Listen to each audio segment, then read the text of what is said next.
자, 이어서 진행합니다. 데오도라이트를 이용한 이제 각 측량인데요. 디지털 데오도라이트를 최근에 이제 디지털 데오도라이트 쓰지 않아요. 네, 토탈 스테이션 씁니다.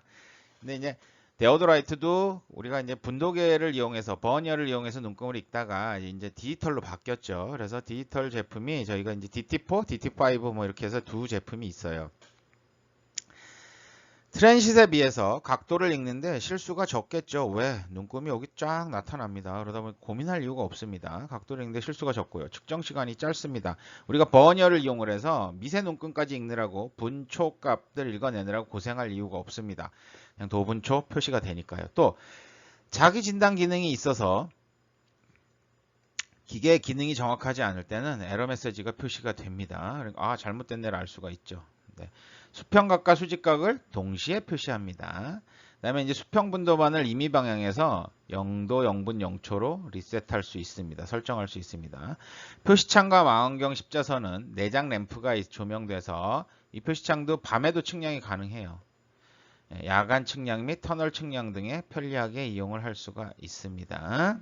저희는 이제 속기아 제품들 많이 사용하고 있고요. 뭐 트림블 제품 보통 최근 들어서 보면은 속기아는 하늘색 계통이고요. 그다음에 뭐 특정 제품 이야기해도 되나? 예, 트림블은 노란색. 그다음에 어디 거더라? 빨간색도 있는데 탑콘 있거든요. 그럼 빨간색 이런 식으로 표시가 제품들이 색깔이 좀 달라요. 전체 색깔들이.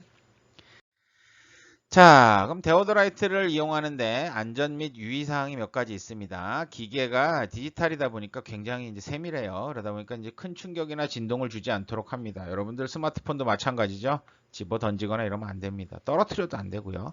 운반 상자에서 본체를 꺼낼 때는 기계가 무리 가지 않도록 살며시 빼내야 됩니다. 안 빠진다고 막 잡아 뽑고 이러시면 안 될 것 같고요. 본체가 지면에 직접 닿는 일이 없도록 주의를 합니다. 바닥에 흙이나 이런 것이 있는 곳에 기계를 놓게 되면 어떻게 돼요? 흙이 묻으면 삼각대 위에 올릴 때 문제가 생기겠죠. 그래서 항상 깨끗하게 닿지 않도록 하는 게 중요합니다. 그래서 삼각대 설치 직전까지는 꺼내지 않습니다.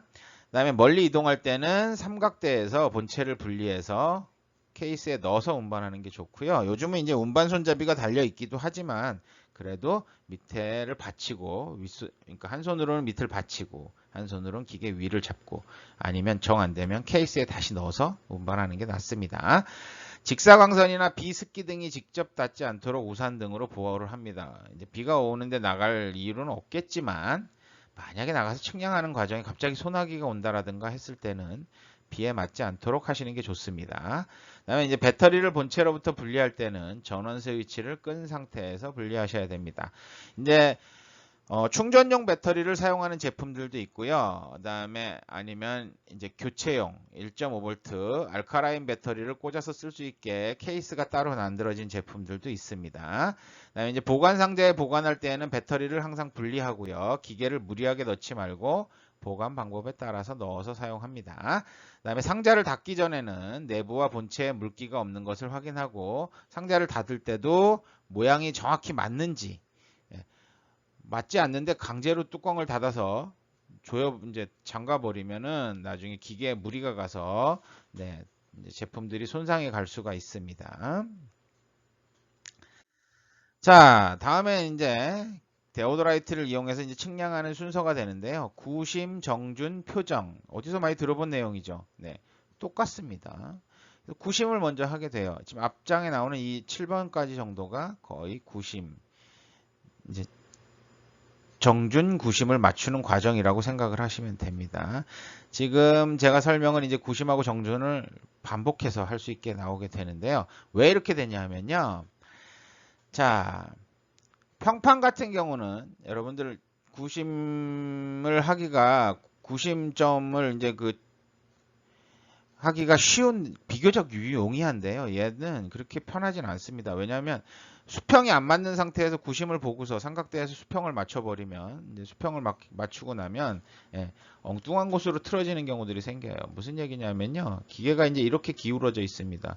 그러면 여기서의 구심을 이제 제가 이렇게 맞췄단 말이죠. 자, 바닥에 이제 이렇게 표지가 박혀 있어요. 구심을 맞췄어요. 근데 기계를 이제 수평으로 딱 정준을 했습니다. 그러고 나서 이제 구심을 보면 어떻게 됩니까? 네, 여기 와 있죠. 이만큼을 옮겨야 되는데요. 실제로 이만큼이 얼마냐에 따라서 기계가 움직일 수 있는 범위가 정해져 있습니다.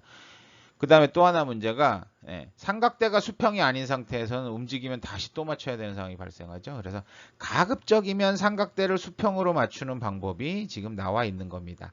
다리를 가지고 먼저 수평을 맞춰야 됩니다. 그러면 이제 장비 오토레벨에서 수평 맞추는 법 잠깐 설명을 드렸었죠. 거기처럼 우리 이 수평 조절 나사를 가급적이면 3개 다 중심에 오도록 계량 맞춰 놓고요. 그다음에 개를 이용을 해서 계략 다리를 뽑거나 낮추거나 해서 수평을 맞추는 과정입니다. 그러면서 광학구심 하게 되는 거죠. 이제 지금 이 디지털 데오라이트 같은 경우는 구심기가 있어요. 구심 렌즈를 통해서 쳐다보면서 우리가 정확하게 초점을 맞출 수가 있습니다. 이렇게 하면서 계략 수평을 맞추고요. 거기에서 구심도 맞추고요. 그 다음에 이제 수평을 맞추고요. 가는 형태들이 될 겁니다. 그래서 이제 여기도 이어지는 부분이 내용인데요. 이 내용들을 읽어보시면 지금 제가 얘기했던 내용 반복됩니다. 자, 계략 삼각대를 이용을 해서 삼각을 이용을 해서 수평을 맞추고요. 그러면서 구심도 진행을 합니다. 다음이 구심 되겠죠. 그 다음에 이제 기계를 수평을 맞춥니다. 정준을 하겠죠. 그 다음에 뭐 합니까? 구심이 맞는지 다시 한번 확인을 합니다. 안 맞으면 다시 구심을 잡습니다. 그럼 됩니다. 이제 끝인 거죠. 이렇게 되는 과정들, 반복해서 맞추는 과정들 설명이 있습니다. 그래서 이제 이런 구심 및 정준하는 방법인데요. 일단 여기는 이제 정준하는 방법을 위주로 설명을 드리면 이제 2가지 정도가 있어요. 대부분의 매뉴얼에는 요즘 디지털 나와서 이제 토탈 스테이션에도 위의 방법들이 설명이 되어 있습니다. 자, 두 수평 조절 나사를 2개를 가지고요. A, B 2개를 가지고 먼저 가로 수평을 맞춥니다. 종방향 뭐라고 그래야 될까요? 종방향이라고 해야 되나요? 횡방향 수평을 먼저 맞춥니다. 그 다음에 기기를 90도 회전시켜서 이번에는 C만 가지고요. 수평을 맞춥니다. 눈금을 기포관의 수평을 맞추면 되죠. 그럼 이제 이렇게 2번 작업을 했으니까 어떻게 됩니까? 아, 수평이 맞았네라고 얘기를 하고요. 자, 이렇게 맞춘 이후에 토탈 스테이션 같은 경우는 이제 디지털로 이 정준을 맞출 수도 있습니다. 그래서 이제 작업을 이제 이 기포관이 없고요. 안에 이 표시창에 디지털로 나와서 작업을 하기도 하는데요. 이 2가지 과정이 딱 해서 얘가 수평이 됐다 자동으로 센서가 들어 있어서 수평이다 그러면 띠 하고 끝나요. 그래서 요 위의 방법을 이용을 해도 되는데요. 이제 가장 편안하게 경사지 같은 데서 우리가 수평을 맞추는 과정에서는 이 방법만으로 하면은 특정 수평 나사에 무리가 갈 수도 있습니다. 그래서 가급적이면 3개를 다 활용하는 게 좋습니다. 그래서 밑에 방법처럼 시계나 반시계 방향으로 A, B 수평 조절 나사를 앞에다 놓고요. 이렇게 A, B 수평 조절 나사에 평행하게 기포관을 설치를 하고 놓고요. 회전시켜서 먼저 좌우 수평을 맞춥니다. 그 다음에 제가 회전을 하겠죠. 이렇게 회전을 해서 이제 기포관을 BC와 평행하게 놓고요. BC와 평행하게 놓죠. 이 지점으로 가는 거죠. 처음에 1번이었고요. 2번 지점으로 가고요. 2번 지점에 가서 평행하게 놓고 작업을 합니다. 또 수평을 맞춥니다. 좌우로. 자, 그 다음에 또 옆으로 가서 기계를 또 회전시켜서 이번엔 AC와 평행하게 기포관을 놓고요. 또 잡습니다. 그럼 끝났냐? AB로 돌아오면 수평이 맞지 않습니다. 아까보다는 수평 쪽에 가깝게 갑니다. 이런 과정을 2, 3회 정도 반복을 해서 회전을 해주면 모든 방향에서 수평이 맞아집니다. 자연스럽게 좌우로 조절이 되면서 맞춰지는 거죠. A, B, C가 다 조절이 돼서 수평이 완벽하게 맞춰집니다. 이렇게 하면 나사 3개를 어느 특정 나사만 무리가 가지 않게 많이 돌리지 않아도 3개의 수평 나사를 이용을 해서 우리가 조절을 할 수 있는 방법입니다. 시간은 아래쪽이 훨씬 더 많이 들겠죠. 대신 후회할 일은 덜 생길 것 같습니다. 그래서 저도 배울 때는 아래쪽 방법으로 배웠는데요. 요즘 매뉴얼이나 아니면 뭐 이런 인터넷에 찾아보면 위쪽 방법들이 많이 나와 있습니다. 근데 뭐 2가지 다 알고 계시다 그러면 편하지 않을까 생각을 합니다. 자, 수평 맞추기 사이에 쓸데없는 페이지가 한 장 들어가 있는데요. 제거를 하시는 게 좋을 것 같습니다. 자, 다음으로 바로 넘어가서요. 이번엔 이제 수평, 정준하고 구심이 끝나고 나면 이제 시준을 해야겠죠. 목표물을. 그래서 망원경에 이제 십자선을 먼저 맞춰야 됩니다. 흐리멍텅하게 보이는데 십자선이 보이지 않는데 우리가 이제 시준을 할 수는 없겠죠. 그래서 보통 데오더라이트나 장비들을 보면요. 이 접안 렌즈 끝부분에 렌즈부에 회전하는 부가 설치가 되어 있습니다. 나사가. 그래서 얘를 왼쪽이나 오른쪽으로 돌리면 얘가 선명하거나 흐려지거나 하게 됩니다. 그래서 망원경이 배경이 밝은 곳으로 향하게 회전을 해 놓고요. 빛이 많이 들어오니까 이제 선명하게 보이겠죠? 그때 대안 렌즈 조정 나사를 뭐 완전히 오른쪽으로 돌린다라고 되어 있는데요. 뭐 왼쪽으로 돌릴 수도 있습니다. 한쪽으로 완전히 돌려서 조정을 하고요. 천천히 돌리면서 십자선이 선명하게 보이는 지점을 찾습니다. 그다음에 이제 지나면 다시 흐려지겠죠. 그 지점에서 좌우로 그러니까 오른쪽 왼쪽으로 회전을 해서 가장 선명하게 보이는 점을 찾아서 세팅을 하면 망원경 십자선 맞추는 끝이 납니다. 자, 망원경 십자선은 지금 보이는 화면, 왼쪽에 보이는 화면처럼 이렇게 나타나는 제품도 있고요. 이건 이제 제품마다 조금씩 달라요. 근데 이게 제가 찍어서 보여드릴 방법이 없네요. 망원경 렌즈 안을 촬영할 수 있는 방법이 있을까요? 그럴 수 있다면 좋겠는데 지금 왼쪽에 보이시는 그림 같은 경우가 대표적인 형태다라고 생각하시면 됩니다. 또 하나, 사람마다 달라요. 그럼 제가 이 십자선을 정확히 맞춰서 봤는데 다른 사람이 만약에 안 보일 수도 있습니다. 그죠? 모든 사람의 눈이 똑같지 않죠? 그러다 보니까 항상 보는 사람들은 십자선을 조절을 하실 필요가 있다라고 생각하시면 됩니다. 자, 다음에 이제 목표물에 초점을 맞추는 상황이 됩니다. 지금 이제 보이는 그림처럼 안쪽에 보면 이렇게 우리가 저걸 표시를 해 놓은 건데요. 뭐냐면 반사경을 표시를 해 놓은 건데요. 보통 이제 이런 제품들은 반사 타겟이나 반사경 같은 것들을 활용을 합니다. 그래서 이런 정확하게 중앙에 이제 맞추는데요. 자, 연직 고정 나사, 망원경이 상하로 움직이는 이제 연직 고정 나사 얘가 있습니다. 고정 나사, 이 작은 게 고정 나사로 했고요. 바깥쪽에 큰 거, 나비 나사처럼 생긴 게 고정, 그 다음에 바깥쪽에 볼륨처럼 생긴 게 우리가 이제 미동, 아주 미세하게 조정하는 겁니다. 그래서 연직하고 수평을 풀어갖고요. 조준경을 이용해서 이 부분을 이용을 해서 목표물을 먼저 시준을 합니다. 어디를 이용한다고요? 여기 보이시나요? 네. 이 부분에 보면요. 지난번에도 아마 한번 저거 할 때 보여드렸던 것 같은데. 자, 요렇게. 이걸 저는 지금 빨간색으로 빗금을 걷는데 하얀색으로 보입니다. 그래서 죄송합니다. 거꾸로 그렸네요. 그죠? 거꾸로 그렸어요. 그래야 시준을 할 수가 있지. 자, 이렇게 생겼습니다. 네. 그래서 지금 빈 공간은 빨간색, 이제 검은색으로 나타나고요. 이 지금 제가 이제 노란색으로 친 부분은 검은색으로 나타나고요. 빗금 친 부분은 흰색으로 보입니다. 그래서 요 위에다가 목표물을 딱 이렇게 계략 맞추시면 됩니다.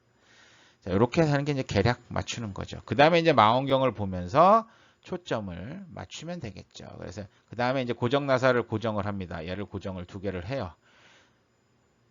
그 다음에 미동 나사를 이용을 해서 수평 미동, 그 다음에 연직 미동 이걸 이용을 해서 우리가 정확하게 이렇게 십자선 안에 들어오도록 조절을 하고 초점을 재확인한 이후에 십자선과 목표물이 명확하게 보이면 오케이. 그 다음에 어떻게 합니까? 이제 측정을 준비하게 됩니다. 전원 스위치를 이제 켜요. 왜? 아까부터 켜놓고 하면 정말 좋을 것 같은데 왜 이제 켜? 네.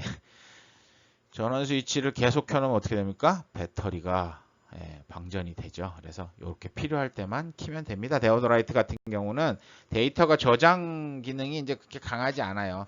뭐 토탈 스테이션 같은 경우는 처음에 이제 이렇게 세팅할 때만 딱 하고 시작할 때 키고서 그 다음 측량부터는 계속 키고 하면 돼요. 여기서도 마찬가지입니다. 이제 키고서 전원 스위치를 키는데요. 뭐 기기마다 전원 스위치 위치라든가 종류는 다르니까 이런 것들은 이제 각자의 매뉴얼을 확인해 보셔야 될 것 같고요. 자, 그다음에 이제 망원경 고정 나사를 풀고 망원경을 수평축 둘레로 한 바퀴 회전을 쭉 시켜 봅니다.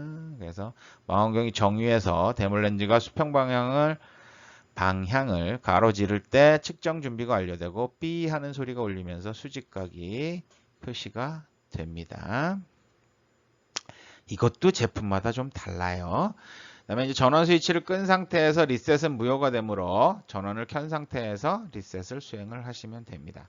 그다음에 이제 전원 스위치를 켜고 나서 약 한 30분 정도 작업을 하지 않으면 배터리 보호를 위해서 전원이 자동으로 꺼지는 제품들도 있고요. 또 뭐 특정 제품들 같은 경우 이 꺼지는 시간을 지정해서 설정할 수 있기도 합니다. 자, 이렇게 이제 완료가 되면 각을 측정하시면 되겠죠. 그래서 측정하는 방법은 우리가 이제 수평각 AOB 측정하는 방법인데요. 뭐 여기 지금 왼쪽에 오른쪽 위에 보시면 이제 화면 표시부가 있습니다만 수평각 AOB를 측정하기 위해서 첫 번째 목표물 일단 A점을 시준을 합니다. 아까 이제 십자선으로 해서 여러분들 망원경 십자선 맞추고 목표물에 초점 맞추기 과정을 통해서 A점을 시준을 하게 됩니다. A점 시준이 완료되고 나면 화면 아래에 이제 버튼들 있죠? 버튼들이 여기 아래도 이제 표시를 해놨습니다만 뭐 제품마다 달라요. 근데 이제 저희 학교 제품을 위주로 설명을 드릴게요. 화면 아래에 이제 F입니까? Shift 버튼입니다. Shift 버튼을 누르고요. 그러니까 위에 써 있는 숫자, 그 문자 있죠? 위쪽에 있는 문자를 명령을 넣고 싶을 때는 이제 Shift 버튼을 누르고 하고요. 그냥 버튼상에 있는 기능을 수행할 때는 그냥 버튼만 누르면 됩니다. 자, 그래서 뭘 하려면 0으로 세팅을 해야 되는데 0을 세팅하려면 위에 있죠. 그래서 Shift 누르고 하셔야 됩니다. 그래서 Shift 버튼을 누르고 그다음에 뒤에 0셋 키를 눌러서 버튼을 누르면 수평각이 표시되는 값이 지금 여기는 표시가 359도 59분 20초라고 표시되는 게 땡땡땡으로 리셋이 됩니다. 세팅이 됩니다.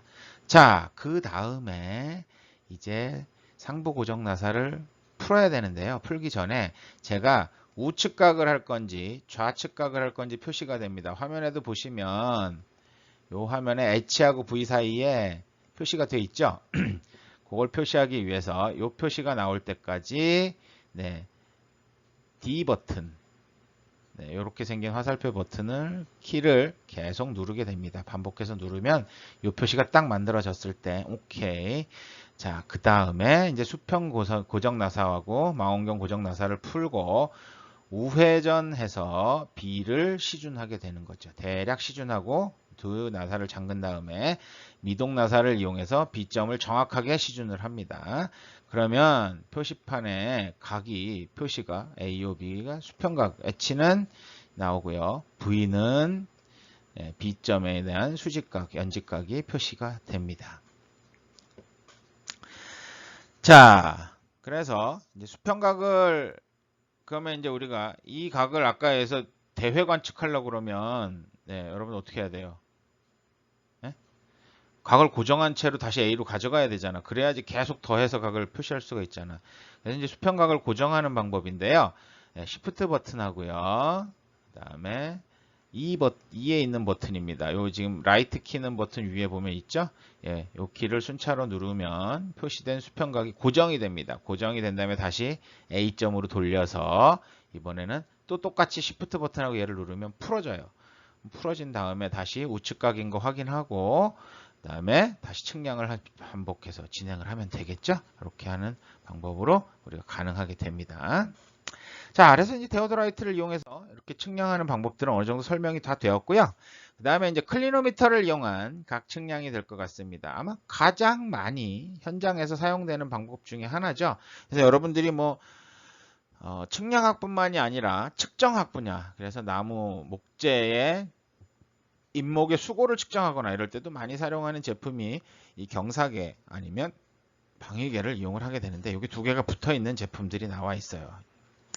그래서 클리노미터는 경사계와 나침판이 결합된 장비로 수고, 향, 방위, 경사 등을 측정하는 데 도움이 됩니다. 물론 이제 전반적으로 경사계를 우리가 이제 클리노미터라고 얘기를 하고요. 지금 보시는 제품 같은 경우는 이제 뭐 특정명을 얘기를 써 있긴 한데 텐던 클리노미터라고 얘기를 하는데요. 두 가지가 다 있습니다. 근데 이제 우리가 일반적으로는 두 개가 따로따로 떨어져 있었죠. 그래서 이 그림에서도 앞에서 설명 한번 드렸었지만 위쪽은 경사계고요. 아래쪽은 나침반입니다. 요건 경사각을 읽는 부분이고요. 나침반의 방위각을 읽는 부분이 될 것 같아요. F는. 자, 그래서 산림에서는 이게 임목조사, 임도 측량, 사방 사업에 굉장히 많이 사용이 됐습니다. 최근 들어서 이제 임도 측량에서도 뭐 토탈 스테이션이나 GPS 장비들이 활용되긴 하지만 아직까지도 이 제품을 활용하시는 분들이 꽤 있습니다. 자, 그럼 이제 A 요 빨간 선인데요. A에 있는 요 선들입니다. 요거 경사지침이라고 그러는데요. 경사의 기준을 나타내는 붉은 눈금이고요. 그다음에 이제 안에 있는 B 눈금은 경사 눈금입니다. C는 경사 저반부를 이제 보는 부분입니다. 그래서 요 옆면에 그려진 눈금들을 읽을 수가 있습니다. 그래서 지금 보시는 이런 형태로 되어 있습니다. 왼쪽은 각도고요. 오른쪽은 퍼센트로 표시가 되어 있습니다. 자, 다음에 이제 주향 지침입니다. D죠. 요 마찬가지로 빨간 선으로 표시가 돼 있죠. 그래서 북쪽을 표시합니다. 그래서 우리가 만약에 이 표시를 그러니까 방향을 측정하기 위해서 대상물을 이제 시준할 때 요 라인선이 일치하게 우리가 보면 되는 거죠. 자, 그다음에 이제 주향 눈금은 뭐 마찬가지로 나침판에 눈금이 표시되어 있고요. 여기는 E하고 W가 반대로 표시되어 있지는 않습니다. 자, 그다음에 이제 방위 저반부입니다. 마찬가지로 아까 얘기했듯이 여기서 눈금을 미세하게 읽을 수 있는 거죠. 지금 여기서는 읽을 수가 없어요. 실제로 여기서는 제가 기억이 맞나? 자, 여기서는 실제로 보시면요. 눈금을 확대해서 이제 말씀을 드리면 5도 간격으로밖에 못 읽어요. 5도씩 읽어갖고는 우리가 뭐 측정을 할 수가 없죠. 그래서 결국은 이제 F쪽에 렌즈를 통해서 보게 되면은요, 0.5도까지 읽을 수 있습니다. 그럼 30분 단위까지는 우리가 읽어낼 수 있는 상황들이 될 겁니다. 굉장히 러프한 거죠. 이 제품을 가지고 우리가 측량을 한다라고 하면은 솔직히 정밀하게 활용하기는 좀 어렵습니다. 다음은 이제 수증기가 있는데요. 클리노미터 측면에 이제 자두 표시가 되어 있고요. 인치하고 밀리미터가 표시되어 있는 이제 자가 표시가 되어 있고요. 그다음에 가운데 빨간 점 2개 보이는 이 부분이 수평을 맞추는 부분인데요. 이거 사용법이 나와 있질 않네요. 어디를 찾아봐도 없습니다. 근데 추측컨대 물방울을 한 방울 떨어뜨려서 측정이 가능하지 않을까 싶은데 수평을 맞추는데 가능하지 않을까 싶은데요. 방법을 알게 되면 여러분들도 알려드릴게요. 만약에 여러분들 중에 이 방법을 찾으신 분이 있다고 혹시 찾아보셔서 찾으신 분 있으면 올려주세요. 어디에다가 댓글 달아주시면 될 것 같은데요.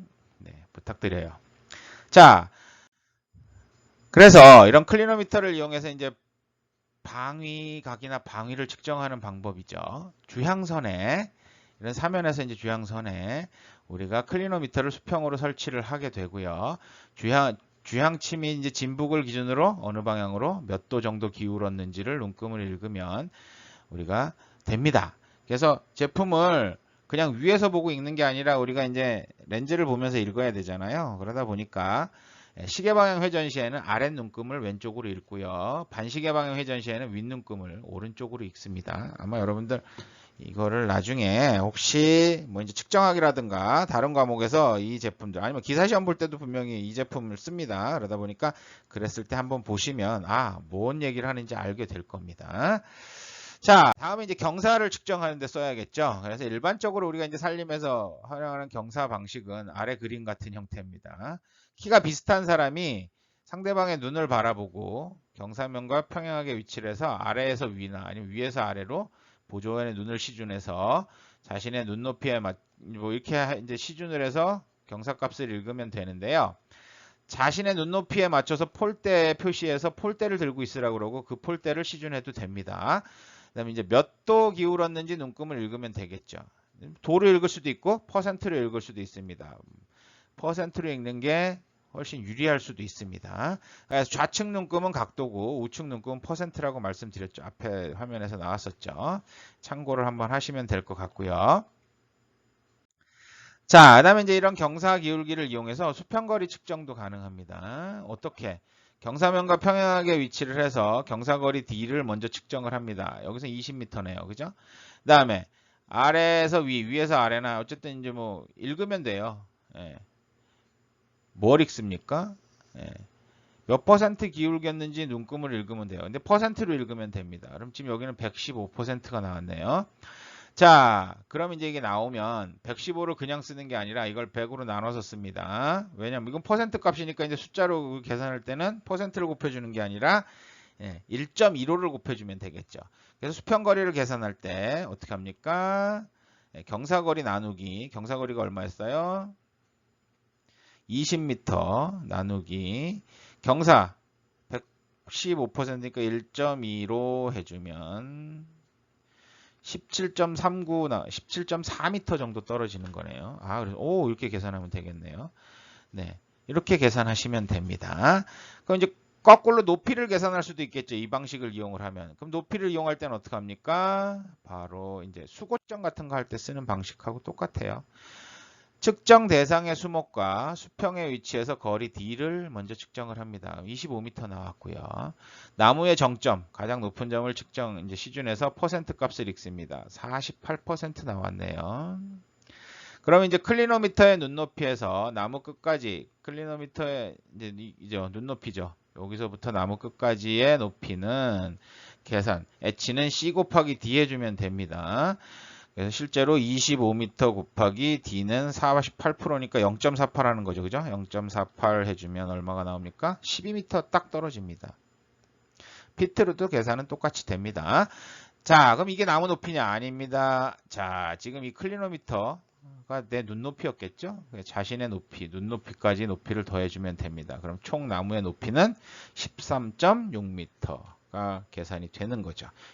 나무 높이를 계산할 수도 있고요. 경사면의 높이를 계산할 수도 있습니다. 그러면 이 클리노미터 하나만 가지고서도 퍼센트 값을 읽으면 계산기랑 이용을 해서 계산을 하실 수도 있습니다. 이거 골치 아프시면요. 뒤에 보면 이 장비 제품 뒷면에는 값이 표시가 되어 있기도 해요. 도에 따른 그 탄젠트 값을 표시를 해놨습니다. 그래서 뭐 그걸 활용을 하셔도 상관은 없을 것 같은데요. 자, 그래서 오늘은 우리가 클리노미터까지 이용을 해서 각도를 측정하는 부분에 대한 이야기들을 진행을 했어요.